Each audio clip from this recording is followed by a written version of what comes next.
Manchester, 1850. A city rising through smoke and steam, its skyline dominated by chimneys, mill towers, and warehouse roofs stretching to the horizon. This was not simply a city, it was a machine. By the mid-19th century, Manchester had become known across the world as Britain's workshop, the beating industrial heart of an empire in motion. What had once been a modest market town had transformed into one of the most powerful industrial centers on Earth, reshaping not only Britain, but the global economy itself.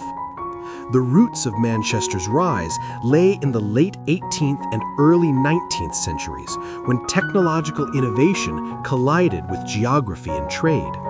Situated near coal fields and connected to ports by canals and railways, Manchester was perfectly positioned to exploit the cotton boom. The construction of the Bridgewater Canal in the 1760s dramatically reduced the cost of transporting coal, while the Liverpool and Manchester Railway, opened in 1830, linked the city directly to global trade routes. By the 1850s, raw cotton from the Americas flowed into the city, and finished cloth flowed out to markets across Europe, Asia, and Africa. Cotton was the engine that powered Manchester's expansion. Vast mills filled entire neighborhoods, especially in areas like Ancoats, where brick giants rose 5 and 6 stories high. Inside these mills, steam engines drove spinning mules and power looms at relentless speed. Thousands of spindles whirred day and night, transforming raw fiber into yarn and cloth faster than any hand weaver ever could. The scale was unprecedented. Manchester did not merely produce textiles, it produced them in quantities that reshaped global manufacturing. The physical landscape of the city reflected this industrial intensity. Canals cut through neighborhoods like arteries, crowded with barges carrying coal, cotton, and cloth. Warehouses lined the streets, their tall windows designed to showcase textiles to merchants and buyers. Smoke darkened the sky, and soot settled on every surface. Visitors often described Manchester as overwhelming, noisy, crowded, and perpetually in motion. It was a city built for production, not comfort. Behind this industrial might stood a massive workforce. By the 1850s, more than half of Manchester's population worked in manufacturing, many of them in textile mills. Men, women, and children labored long hours, often 12 to 14 hours a day, 6 days a week. Factory bells dictated daily life, calling workers to their shifts before dawn and releasing them after sunset. For many families, survival depended on every member earning wages, including children as young as 8 or 9. Living conditions for the working class were harsh. Rapid urban growth had far outpaced planning or infrastructure. Rows of cramped housing were built close to factories, often with poor ventilation and little access to clean water. Overcrowding was common, and disease spread easily through densely packed neighborhoods. Cholera, typhoid, and tuberculosis were frequent threats. While Manchester generated immense wealth, that wealth was unevenly distributed, creating stark contrasts between rich and poor. These contrasts defined everyday life in the city. Wealthy mill owners and merchants lived in larger homes, attended cultural institutions, and conducted business in grand exchange halls. Meanwhile, workers navigated narrow streets and shared living spaces, their lives shaped by exhaustion and routine. Though physically close, social classes lived in separate worlds.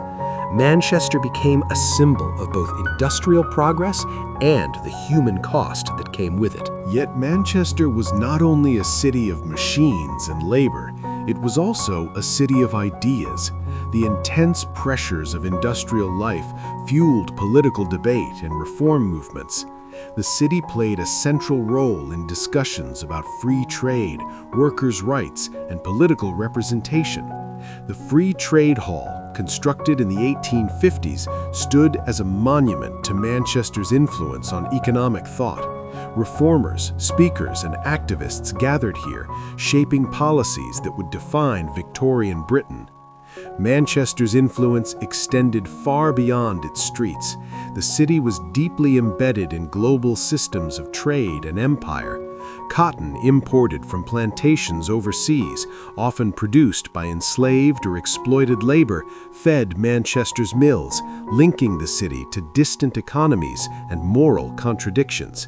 At the same time, Manchester textiles transformed societies across the world, altering local industries and consumption patterns. The city's prosperity was inseparable from global inequality and imperial power. By the end of the 1850s, Manchester stood as a symbol of modernity. Its factories represented technological achievement, its infrastructure demonstrated the power of industrial organization, and its social struggles revealed the costs of rapid economic change.